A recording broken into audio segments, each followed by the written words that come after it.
Hello everyone. Let us continue our lecture on building blocks of Java programming language. In previous lecture we have studied about string and string buffer class. In this lecture we will learn about one more class, which is the math class. Using this math class we can do the mathematical operations on the numerical values or another values on which we can perform the trigonometric functions. So, let us see the math class in Java programming language. Math class is available in java.lang package, right? Same as the string and string buffer, that is also available in java.lang package. That contains the methods for performing basic numerical functions such as elementary exponential, logarithm, square root, trigonometric functions, right? All these operations can be performed using the methods given in math class. Let us see these methods, how we can use these methods for doing the mathematical operations. So, the method is, first method is math.abs. Here the abs method is used with the math class directly. These all methods are defined in math class statically, right? As we have already mentioned the main function with the static keyword, public static void main. Static means only one copy is available for all objects, right? And there is no need of creating object for calling these methods. As we have seen in the string and string buffer, we were calling the methods using the object of string, for example s1 and s2. But in math class all these methods are defined as the static methods, so we need not to create any object for using this method. We can directly use these methods with the math class. First method is math.abs. abs means this method will return the absolute value of the given value. Then there is a method max. The max method will return the maximum value from two values. Then min. This min method will return the minimum value from given two values. Then the round. The rounded figure value will be returned with this method. Then square root, sqrt. By this method the square root value will be returned by this method. Then for finding power of the value we can use this power value. We can raise to the power up to the given second argument. For example, you are giving the 2 and 3 means 2 raised to 3. Then ceil value. Ceil value means CEIL is used for finding the ceil value. For example, you are taking the float value 2.8, right? The ceil value of 2.8 is 3. The greater integer value will be returned by this ceil method. Then floor. Floor means suppose you are taking the 2.4, right? 2.4, the floor value will, this float value will be 2. We are looking at the lower integer value, right? In the ceiling we are looking at the higher integer value, but in floor we are looking at the lower integer value, that is 2.4. Now sine value, right? We can find the sine value of given the a particular angle, right? Oppositely we can get the angle value from given the sine value. For this we are using the a sine, right? Similarly, sine method we will have the cos, right? Cos, then tan. These all methods are available in math class, cos and tan, right? And same as the a sine we are having the a cos, right, and a tan. A sine, a cos and a tan method means sine inverse, cos inverse and tan inverse, right? All these methods are working as this way. Whatever finding we are sine cos we can find using this method. So, let us quickly rewind this math class, then we will continue with our new content. Math class જે છે એ આપણે various mathematical operations જે હોય છે, like આપણે exponent find કરવું હોય, logarithm find કરવું હોય, સ્ક્વેર રૂટ ફાઇન્ડ કરવું હોય કે ટ્રિગ્નોમેટ્રિક ફંક્શન્સ અપ્લાય કરવી હોય, તો એના માટે મેથ ક્લાસની અંદર વેરિયસ મેથડ્સ અવેલેબલ છે કે જેનો યુઝ કરીને આપણે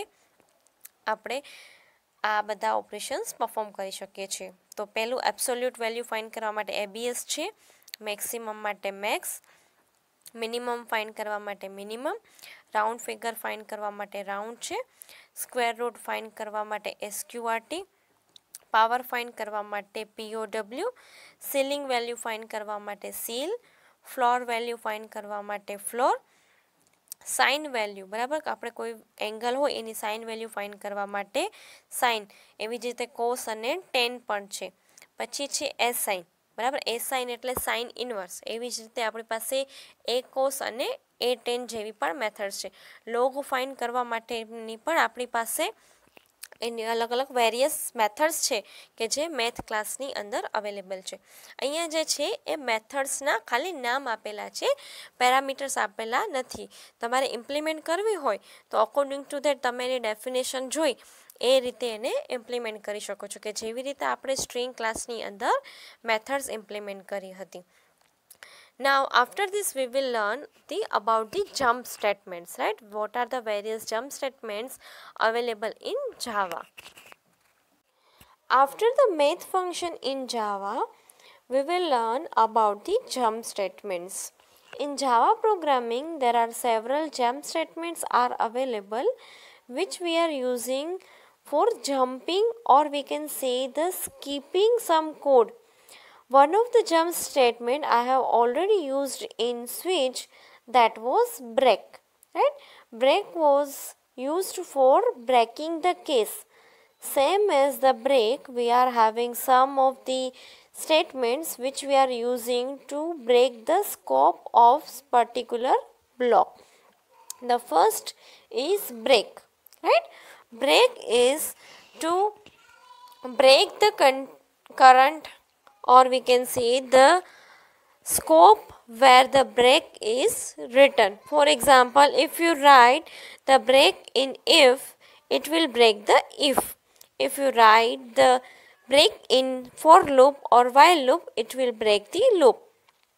Then there is a continue, right?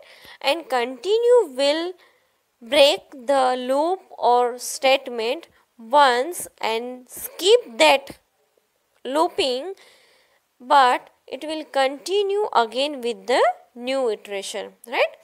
For example, if you want to put in condition, for this condition you don't want to continue loop, you can use the continue. It will skip only one time loop. Then there is a return. Return we have used in the method. Whenever you are using the return type method, we can use the return keyword in that method for returning from the method to main function. Last is exit. Exit we can use for exiting from program, right? If you want to exit from the program, you can use the exit method.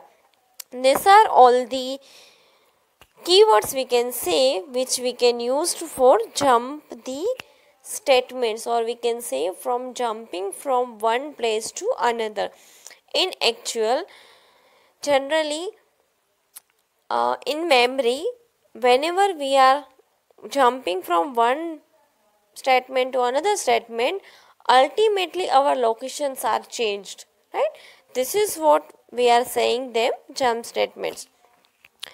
First આપણે example લઈએ break સ્ટેટમેન્ટનું, બરાબર, કે આ બધા jump statements જે છે કે એમાં જે ફર્સ્ટ સ્ટેટમેન્ટ છે બ્રેક, તો એનું આપણે વાત કરી કે શેના માટે યુઝ થાય છે, તો કોઈ પણ બ્લોક હોય બરાબર, કર્લી બ્રેસીસથી આપણે જે બ્લોક બનાવીએ છીએ સ્કોપ, એ સ્કોપને બ્રેક કરવા માટે બ્રેક સ્ટેટમેન્ટ યુઝ થાય છે. અહીંયા એક્ઝામ્પલમાં તમે જોઈ શકો છો, there is a class test. Inside that the public static void main function, and we have used the for loop. Loop જે છે એ 1 થી 5 મીન્સ કે 1 2 3 4 4 ટાઈમ્સ જે છે એક્ઝિક્યુટ થશે. અને એની અંદર આઈની વેલ્યુ પ્રિન્ટ થશે. બરાબર, this is vote the for loop which we have taken inside the main function, right? Now we will save this program with the test because the main function જે છે એ test ક્લાસની અંદર available છે, એટલે આપણે આ પ્રોગ્રામને test.java થી સેવ કરશું. After saving this code with the test.java, we will compile and run this code. બરાબર, પછી આપણે જોશું કે વિધાઉટ બ્રેક અને વિથ બ્રેક શું ચેન્જીસ આવે છે. બરાબર, તો પહેલાં આપણે આ પ્રોગ્રામને સેવ કર્યું છે અને સેવ મેં ઈ ડ્રાઈવની અંદર પ્રોગ્રામ ફોલ્ડરની અંદર સેવ કરેલો છે. બરાબર, જ્યારે આપણે એક્ઝિક્યુટ કરવાનું થાય ત્યારે આપણે એ લોકેશન પર જઈ કમ્પાઇલ અને રન કરવાનું થશે. સો લોકેશન જે છે ઓલવેઝ આપણે માઇન્ડમાં રાખવાનું, જેથી કરીને આપણે જ્યારે કમ્પાઇલ કરતા હોય ત્યારે ફાઇલ નોટ ફાઉન્ડ એક્સેપ્શન ના આવે. Now open the command prompt, right? In command prompt go to the path. બરાબર, as I have told you the path was E drive and program folder. So first we have to go inside the E drive, right? After entering in E drive, I have cleared the screen. Now it is clearly visible for all of you. Now for moving into program folder, I have to use the cd command. Using cd command, I can enter inside the program folder. Cd folder name. Now we are in the program folder. હવે જે છે આપણે પ્રોગ્રામને compile કરવાનો છે using જાવા C command. જાવા C file name dot જાવા. File name જે છે એ test છે. જાવા સી ટેસ્ટ ડોટ જાવા. બરાબર, એટલે પ્રોગ્રામ જે છે સક્સેસફુલી કમ્પાઇલ થઈ જશે. બરાબર, બટ એક જે છે એરર હતી પ્રોગ્રામમાં, એ આપણને અત્યારે આઈડેન્ટિફાય થશે. પ્રોગ્રામ જે છે એ સક્સેસફુલી કમ્પાઇલ નહીં થાય, અને એ જે એરર જે છે મેઇન ફંક્શનમાં હશે.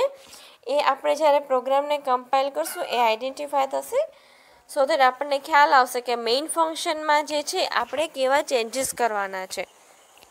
Now you can see the exception is there because main ફંક્શનમાં આપણે જે છે સ્ટ્રિંગ્સની આર્ગ્યુમેન્ટ આપેલી નથી. બરાબર, આપણે મેઇન ફંક્શન જાવાની અંદર પબ્લિક સ્ટેટિક વોઇડ મેઇન અને સાથે એની આર્ગ્યુમેન્ટ્સ પણ લખીએ છીએ સ્ટ્રિંગ આર્ગ્સ. સો જો એના સિવાય તમે પ્રોગ્રામ કમ્પાઇલ કરશો તો તમે જોઈ શકો છો કે કયા ટાઈપનું એક્સેપ્શન આવે છે. તો ઓલવેઝ જાવાનું જે મેઇન ફંક્શન જે છે એ એવી રીતે જ લખવાની હેબિટ પાડવાની, પબ્લિક સ્ટેટિક વોઇડ મેઇન, અને એની અંદર સ્ટ્રિંગની આર્ગ્યુમેન્ટ લખવાની છે સ્ટ્રિંગ આર્ગ્સ. બરાબર, પછી તમે પ્રોગ્રામને રન અને કમ્પાઇલ કરો તો એ એક્સેપ્શન જે છે જતું રહેશે. તમે એક્સેપ્શન આ ટાઈપનું આવે જ્યારે બી, ત્યારે આપણે આઈડેન્ટિફાય કરી લેવાનું કે આપણા પ્રોગ્રામમાં મેઇન ફંક્શનમાં જે છે એ મેઇન ફંક્શન પ્રોપર લખેલું નથી. રાઈટ, હવે આ પ્રોગ્રામમાં જે છે પ્રોગ્રામ બહુ જ સિમ્પલ છે. કોઈ બી એક ક્લાસ લીધેલો છે, ક્લાસની અંદર આપણે મેઇન ફંક્શન લીધું છે. બરાબર, અને ફોર લૂપ લીધી છે. તેમ છતાં પણ તમે જોઈ શકો છો કે આવા ટાઈપની main method, please define a main method, એને મેઇન મેથડ જ નથી મળતી. બિકોઝ આપણે જે મેઇન મેથડ જાવામાં હોવી જોઈએ એ પ્રમાણે મેઇન મેથડ ડિફાઇન કરેલી નથી, એટલા માટે એને મેઇન મેથડ જે છે પ્રોપરલી આઈડેન્ટિફાય થતી નથી. તો આવી રીતે સિમ્પલ જે પ્રોગ્રામ છે એની અંદર ફોર લૂપ અને આપણે આઈની વેલ્યુ પ્રિન્ટ કરાવી છે. ઇટ મીન્સ કે આપણે જ્યારે આ પ્રોગ્રામને કમ્પાઇલ અને રન કરશું તો આઉટપુટ શું આવવું જોઈએ, તો કે 1, 2, 3 અને 4 અપ ટુ 5 તો લૂપ જે છે ફોર લૂપવાળું સ્ટેટમેન્ટ એક્ઝિક્યુટ થશે, પણ એની અંદરનું સ્ટેટમેન્ટ એક્ઝિક્યુટ થશે નહીં જ્યારે વેલ્યુ 5 થઈ જશે. Now let us compile the program javac test java. Successfully compile થઈ ગયું. હવે રન કરીએ. જોઈ શકો છો 4 વેલ્યુઝ છે, 1, 2, 3 અને 4. રાઈટ, હવે આપણે બ્રેક સ્ટેટમેન્ટનો યુઝ કરીએ. બરાબર, ફોર લૂપની અંદર કે how we can implement the break statement and a break statement જે છે કેવી રીતે વર્ક કરે છે, એ ફોરના જે સ્કોપ છે એને કેવી રીતે બ્રેક કરે છે. Now I will put one if condition in which I will put the break, કે જ્યારે એ કન્ડિશન ફૂલફિલ થાય ત્યારે આપણે જે છે આ ફોર લૂપ બ્રેક કરવાની છે. તો મેં એવી કન્ડિશન મૂકી છે કે જો આઈની વેલ્યુ 2 હોય ત્યારે આ ફોર લૂપ શું કરી દેવાની છે, બ્રેક કરી દેવાની છે, આપણે કન્ટિન્યુ કરવાની નથી. તો અગેન આપણે કોડમાં ચેન્જ કરીએ છીએ. That's why we have to again compile the program. Right, now the program has been completely successfully compiled. Now run the program. You can see the output 1 and 2. બરાબર, આઉટપુટમાં પહેલાં જે હતું 1 2 3 4, હવે આવે છે 1 અને 2. ઇટ મીન્સ જો 2 પહેલાં પ્રિન્ટ થઈ જાય છે, આઈની જ વેલ્યુ આપણે પહેલાં પ્રિન્ટ કરાવીએ છીએ, પછી આપણે ચેક કરીએ છીએ કે આઈની વેલ્યુ 2 થઈ ગઈ તો બ્રેક. એટલે જ્યારે 3 થાય છે ત્યારે લૂપ પાછી એક્ઝિક્યુટ થતી નથી. આ લૂપનો જે સ્કોપ જે છે એ કેવો થઈ જાય છે, બ્રેક થઈ જાય છે. એટલે બ્રેક જે છે એ ઇનર જે સ્કોપ હોય, તમે ફોર લૂપની અંદર ફોર લૂપ લખો તો જે ફોર લૂપની અંદર તમે બ્રેક લખશો એ સ્કોપ જે છે એ તોડીને બહાર આવતો રહેશે. અત્યારે આપણે ફોર લૂપ એક જ લીધી છે, બરાબર. ઇન ફ્યુચર તમે એક્ઝામ્પલ માટે મોર દેન વન ફોર લૂપ લ્યો તો જે ફોર લૂપની અંદર બ્રેક હશે, બ્રેક જે છે એ ફોર લૂપને તોડીને બહાર આવી જશે. Right, so this is what the example of break statement. Now we will see the break statement we have used in switch. Right, આપણે સ્વિચનો જ્યારે યુઝ કર્યો હતો ત્યારે પણ આપણે બ્રેક સ્ટેટમેન્ટ યુઝ કર્યું હતું. સ્વિચ સ્ટેટમેન્ટની અંદર આપણે ક્લાસની અંદર મેઇન ફંક્શન બનાવ્યું હતું અને એની અંદર સ્વિચ સ્ટેટમેન્ટ લીધું હતું, બરાબર. પછી વેરિયસ આપણે કેસીસ ડિફાઇન કર્યા હતા અને આફ્ટર એવરી કેસ આપણે બ્રેક સ્ટેટમેન્ટ લખ્યું હતું, બરાબર. કે કોઈ બી એક કેસ કમ્પ્લીટ થાય તો એ કેસ બ્રેક થાય અને છેલ્લે એ સ્વિચની બહાર નીકળી જાય, એવો ઇન્ટેન્શન હતો. But if you don't put the break statement, એ વન બાય વન બધા કેસ એક્ઝિક્યુટ કરશે. સપોઝ તમે કેસ એની અંદર બ્રેક ના લખો તો કેસ એ પછી બી, બી પછી સીની અંદર પણ બ્રેક ના હોય તો એ કન્ટિન્યુઅસ કેસ જે છે એક્ઝિક્યુટ થશે. એટલે આપણી પાસે ચોઈસ ના રહીએ, આપણે કોઈ પણ એક કેસ એક્ઝિક્યુટ કરવો હોય એની વન, બરાબર, તો આપણે બ્રેક સ્ટેટમેન્ટ યુઝ કરીએ તો એ કેસ જ્યારે કમ્પ્લીટ થઈ જાય પછી બીજો કેસ એક્ઝિક્યુટ થાય નહીં અને સ્વિચનો જે બ્લોક જે છે એ બ્રેક થઈ જશે યુઝિંગ બ્રેક સ્ટેટમેન્ટ. હવે તમે જોઈ શકો છો આ પ્રોગ્રામ આપણે કમ્પાઇલ અને રન કરીએ તો આપણી પાસે જે કેરેક્ટર હતો એ કેરેક્ટરની વેલ્યુ પ્રમાણે કેસ સિલેક્ટ થશે, બરાબર. એ જે આપણો થર્ડ કેસ છે વેલ ડન અને your grade is C, A default case છે, બરાબર. ડિફોલ્ટ વેઝ એની હાવ એક્ઝિક્યુટ થશે.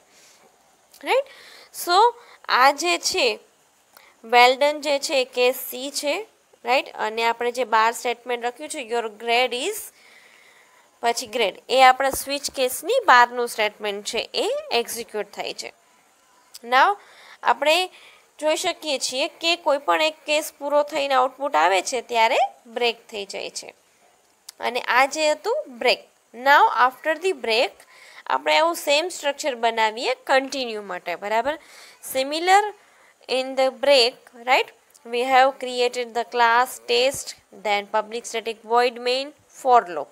રાઈટ, આ જે સ્ટ્રક્ચર જે છે મેં કોમન રાખ્યું છે કન્ટિન્યુના એક્ઝામ્પલ માટે. નાવ let us understand the continue. Continue માટે પણ આપણે સેમ ઇફ કન્ડિશન મૂકીએ, બરાબર. કન્ટિન્યુ જે છે એ પણ જમ્પ કરવા માટે યુઝ થાય છે, એક લોકેશન ઉપરથી એ બીજા લોકેશન ઉપર જમ્પ કરે છે. માઇક્રો પ્રોસેસરમાં આપણે ઓલરેડી જોયેલું કે જ્યારે અમુક ઇન્સ્ટ્રક્શન સ્કીપ થાય છે, કોઈ પણ ઇન્સ્ટ્રક્શન્સ હોય છે તો એના કંઈક મેમરી લોકેશન્સ હોય છે, તો એવી જ રીતે આપણા કોઈ આવા જમ્પ સ્ટેટમેન્ટ્સ યુઝ કરીએ છીએ ત્યારે એના મેમરી લોકેશન્સ બદલાય છે અને એનો પોઇન્ટર જે છે એ જમ્પ કરે છે. હવે આપણે પહેલાં આ પ્રોગ્રામને કન્ટિન્યુ વગર એક્ઝિક્યુટ કરીએ. જો આઈની વેલ્યુ 3 હોય તો કન્ટિન્યુ મૂક્યું છે મેં. પહેલાં આપણે એને એઝ ઇટ ઇઝ કમ્પાઇલ અને રન કરીને જોઈએ. After clearing the screen, you can compile the program which is a test.java. બરાબર. હવે આપણે આ પ્રોગ્રામને કમ્પાઇલ કરીએ, બરાબર, અને જોઈએ કે આઉટપુટ આપણને શું મળે છે. જાવા સી test.java. જાવા સી જે છે આપણે પ્રોગ્રામને કમ્પાઇલ કરવા માટે યુઝ કરીએ છીએ. પછી આપણે પ્રોગ્રામને રન કરીએ જાવા સી કમાન્ડ યુઝ કરીને. પાછળથી .java કાઢી નાખવાનું અને આગળથી સી કાઢી નાખવાનું, એટલે java test. Now the program is compiled and run successfully. આઉટપુટમાં તમે જોઈ શકો છો 1 2 3 4. હવે આપણે કમેન્ટ કાઢી નાખીએ. If I equal to 3 continue, means કે આઈની વેલ્યુ જ્યારે 3 હશે ને ત્યારે આ લૂપ જે છે એ બ્રેક થઈ જશે, પણ જ્યારે આઈની વેલ્યુ 4 હશે ત્યારે અગેન લૂપ એક્ઝિક્યુટ થશે. હવે આઉટપુટમાં જોઈએ કંઈ ડિફરન્સ આવે છે. Let us check the output. Right, again આપણે એને રન કરીએ, અગેન સિમિલર આઉટપુટ આવે છે. બિકોઝ આપણે જે system.out.printlnનું સ્ટેટમેન્ટ જે છે એ પહેલાં લખ્યું છે. ઇટ મીન્સ 3 જે છે એ પહેલાં પ્રિન્ટ થઈ જાય છે, પછી આપણે ચેક કરીએ છીએ. અને આપણે જે ચેક કરીએ છીએ પછી તો કોઈ સ્ટેટમેન્ટ જ આપણી લૂપમાં નથી. તો આપણને ખ્યાલ કેમ આવે કે જ્યારે આઈની વેલ્યુ 3 થઈ ત્યારે લૂપ સ્કીપ થઈ?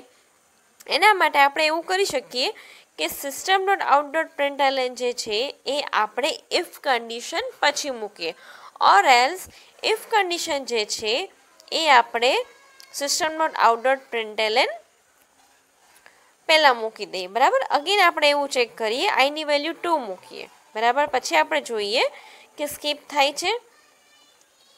અગેન કમ્પાઇલ કરીને આપણે રન કરીએ.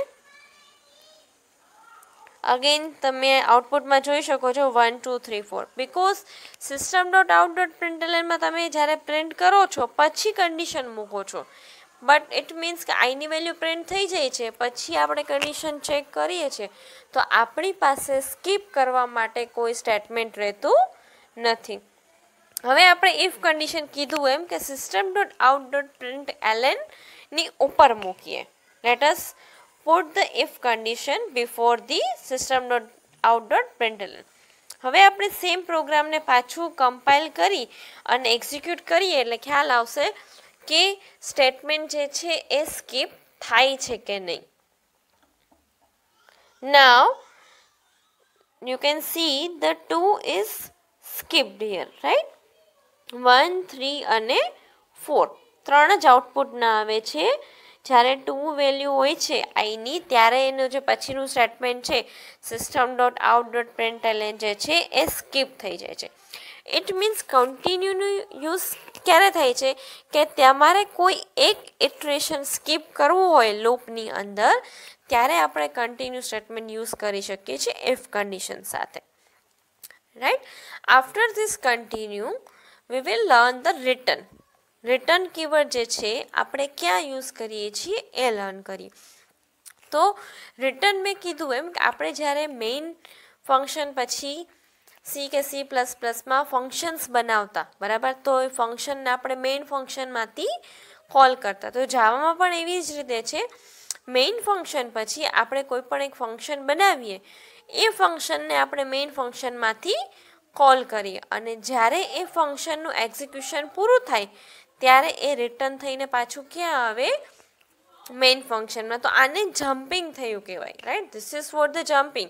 કે તમે કોઈ એક મેમરી લોકેશન પરથી બીજા લોકેશન ઉપર જાઓ છો, પછી બીજા લોકેશન ઉપરથી પ્રીવિયસ લોકેશન ઉપર પાછા આવો છો, તો એ પ્રોગ્રામિંગમાં જમ્પિંગ. હવે આપણે એની અંદર એક મેઇન ફંક્શન બનાવીએ ફંક્શન પછી કે જેનું નામ આપણે રાખ્યું છે addition. Right, static integer add. હવે આપણે અહીંયા સ્ટેટિક એટલા માટે રાખ્યું છે બિકોઝ આપણે એને મેઇન ફંક્શનમાંથી કોલ કરવો છે. સ્ટેટિકનો એક એવો રૂલ છે કે તમે સ્ટેટિક મેથડની અંદર સ્ટેટિક મેથડ જ કોલ કરી શકો. હવે આપણી મેઇન ફંક્શન જે છે કેવી છે? સ્ટેટિક છે. એટલા માટે આપણે બીજી મેથડ બનાવીએ કે ફંક્શન એ પણ કેવી બનાવવી પડે? સ્ટેટિક. એની રિટર્ન ટાઈપ ઇન્ટીજર છે. એની અંદર મેં પેરામીટર ડિક્લેર કર્યા છે A અને B, જેની વેલ્યુ મેં સેટ કરી દીધી છે 1 અને 2. અને આપણે રિટર્ન કીવર્ડ સાથે એ અને બીનું એડિશન જે છે એ રિટર્ન કરીએ છીએ.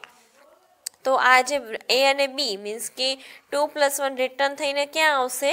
મેઇન ફંક્શનમાં. મેઇન ફંક્શનમાંથી આ ફંક્શનને કોલ કરવા માટે આપણે એક વેરિયેબલ ડિફાઇન કરવો પડશે, સી. બરાબર, આઈધર સમ ઓર સી, કોઈ પણ એક વેરિયેબલ ડિફાઇન કરી આપણે આ ફંક્શનને કોલ કરી શકીએ.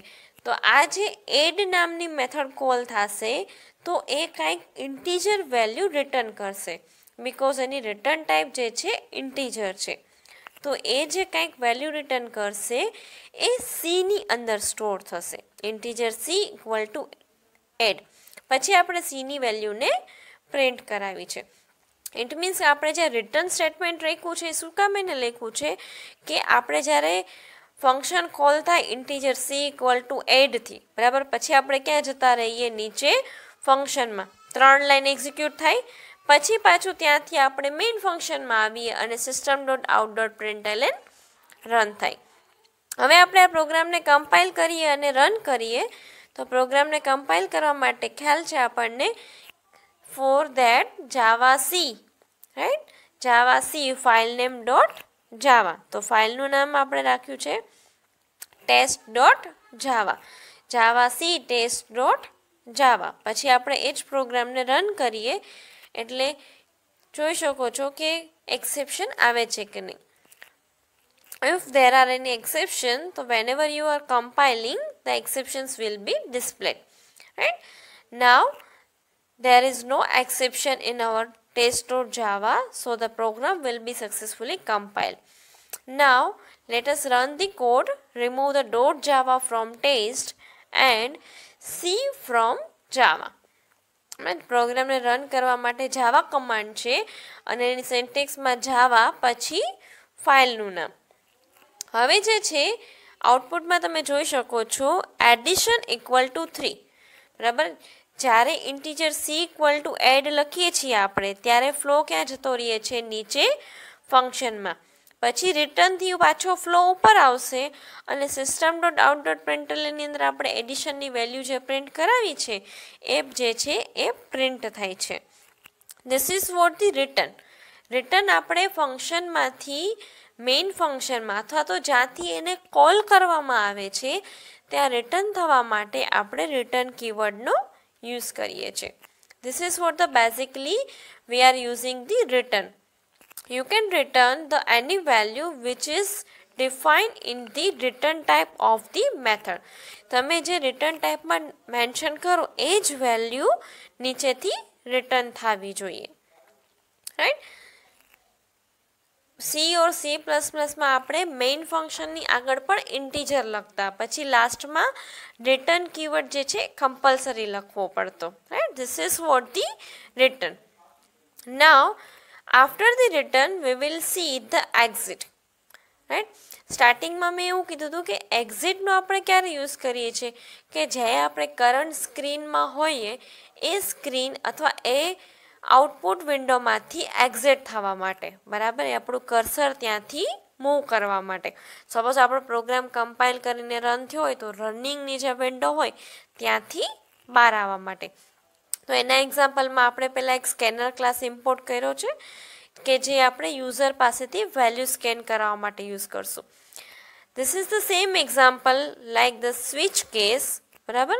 ડિફરન્સ એ છે કે સ્વિચ કેસનો જે એક્ઝામ્પલ હતો એની અંદર આપણે ગ્રેડની વેલ્યુ સ્ટેટિક લીધી હતી, પણ અહીંયા આપણે ગ્રેડની વેલ્યુ જે છે યુઝર પાસેથી લેવડાવીએ છીએ, યુઝર પાસેથી સ્કેન કરાવશું ગ્રેડની વેલ્યુ, કેરેક્ટર ગ્રેડ, બરાબર. પછી આપણે એક સ્ટેટમેન્ટ પ્રિન્ટ કરાવ્યું છે યુઝર માટે કે એન્ટર એની કેરેક્ટર, બરાબર, કે જે કેરેક્ટર એ એન્ટર કરશે એ કેસ એક્ઝિક્યુટ થશે, બરાબર. તો આપણે એના માટે સ્કેનર ક્લાસનો પહેલાં ઓબ્જેક્ટ બનાવવો પડશે, scanner input equal to new scanner, અને ગ્રેડને આપણે સ્કેન કરાવવા માટે આપણે input dot next method use કરશું અને સાથે કેરેક્ટર એટ 0, બરાબર. આ જે મેથડ જે છે નેક્સ્ટ અને કેરેક્ટર એટ એ કેરેક્ટરને સ્કેન કરાવવા માટેની મેથડ છે, બરાબર.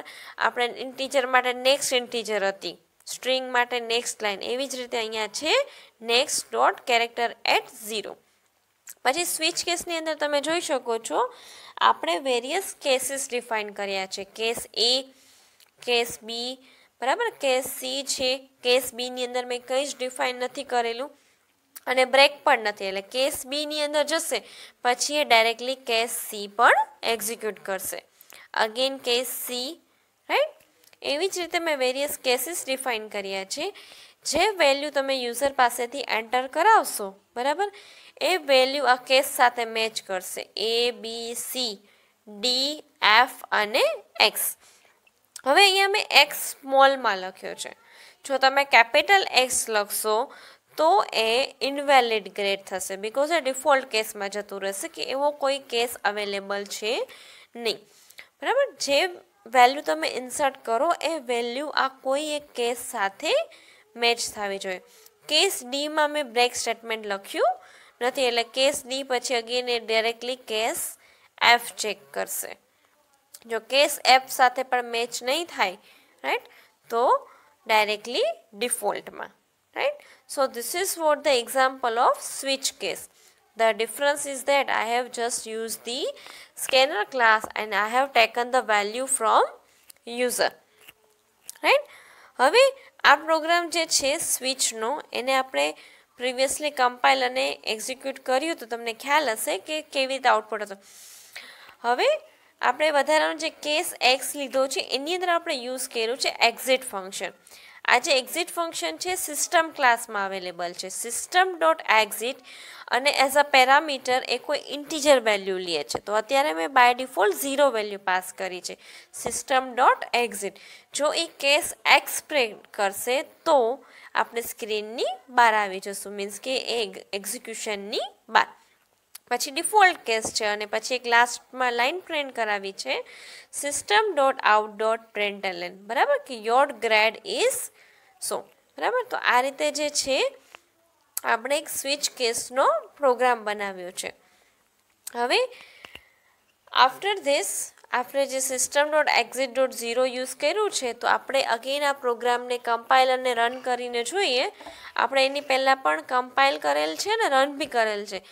આપણે જે ચેન્જ કર્યો એ ચેન્જ કેવી રીતે રિફ્લેક્ટ થાય છે એ જોઈએ.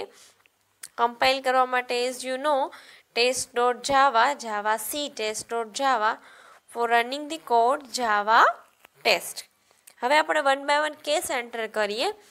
ફોર એક્ઝામ્પલ હું એક કેરેક્ટર ઇન્સર્ટ કરું છું, એની કેરેક્ટર, બરાબર, જે કેસ સાથે મેચ થશે તો એ કેસ એક્ઝિક્યુટ થશે, અધરવાઇઝ ડિફોલ્ટ. હવે એ મેં એન્ટર કર્યું તો એ કેસ જે છે એ એક્ઝિક્યુટ થાય છે. હવે અગેન તમારે પ્રોગ્રામને રન કરવો હોય, બીજો કેસ જોવો હોય તો again you have to run the program. Compile કરવાની જરૂર નથી બિકોઝ તમે કોડમાં કંઈ ચેન્જ કર્યો નથી. બિકોઝ હવે તમે જોઈ શકો છો કેસ બી માટે જે આઉટપુટ આવે છે. પછી અગેન આપણે એક નવો કેરેક્ટર એડ કરીએ, કેસ એફ. તો એફ કેસની અંદર પણ અવેલેબલ છે statement your grade is F, better try again, બરાબર. હવે આપણે એક નવો કેસ એડ કરીએ, અગેન કમ્પાઇલ કરવાની જરૂર નથી, રન કરીએ directly Java test. Java test કરીને એન્ટર આપશો તો અગેન એ તમને નવા કેરેક્ટર માટે પૂછશે. હવે મેં એક્સ નાખ્યો છે એટલે આવે છે ઇનવેલિડ ગ્રેડ, બરાબર, યોર ગ્રેડ ઇઝ એક્સ. મેં એક્સ કેપિટલમાં એડ કર્યું છે બટ તમે સ્વિચ કેસમાં જોઈ શકો છો મેં સ્મોલ લખ્યું છે. ઇટ મીન્સ કે કોઈ કેસ મેચ થતો નથી. હવે હું સ્મોલ એક્સ નાખીને ટ્રાય કરીશ કે એ સિસ્ટમમાંથી બહાર નીકળે છે, બરાબર. એટલે આપણે જે લાસ્ટ લાઇન પ્રિન્ટ થાય છે સિસ્ટમ ડોટ યોર ગ્રેડવાળી એ લાઇન પ્રિન્ટ થતી નથી. એ જે છે સ્વિચના આખા બ્લોકને બ્રેક કરી બહાર આવતું રહે છે, બરાબર. જે system dot out dot println વાળી લાઇન છે યોર ગ્રેડ ઇઝ આપણે પ્રિન્ટ થાય છે એ લાઇન હવે પ્રિન્ટ થતી નથી, બરાબર. This is what the use of the exit, કે એ પ્રોગ્રામને ત્યાંથી એક્ઝિટ કરી દે છે. પછી પાછળનું કંઈ પણ એક્ઝિક્યુશન જે છે એ એક્ઝિક્યુશન થતું નથી. હવે તમે અહીંયા કેપિટલ એક્સ મૂકી શકો છો, બરાબર. જનરલી બીજા કેસીસ જે છે એ કેપિટલ છે, તો તમે અહીંયા પણ સ્મોલ એક્સને કેપિટલ એક્સમાં રિપ્લેસ કરી શકો છો અને આઉટપુટમાં ચેન્જ પણ કરી શકો છો, right. So this is what the example of exit. એક્ઝિટનો આપણે યુઝ કરીએ છીએ તો કે આપણે જે કરંટ એક્ઝિક્યુશન હોય એને બ્રેક કરી અને ત્યાંથી એક્ઝિટ થવા માટે. So this was the second unit and we have completed with the jump statements, break, continue, return and last one was exit, right. Thank you.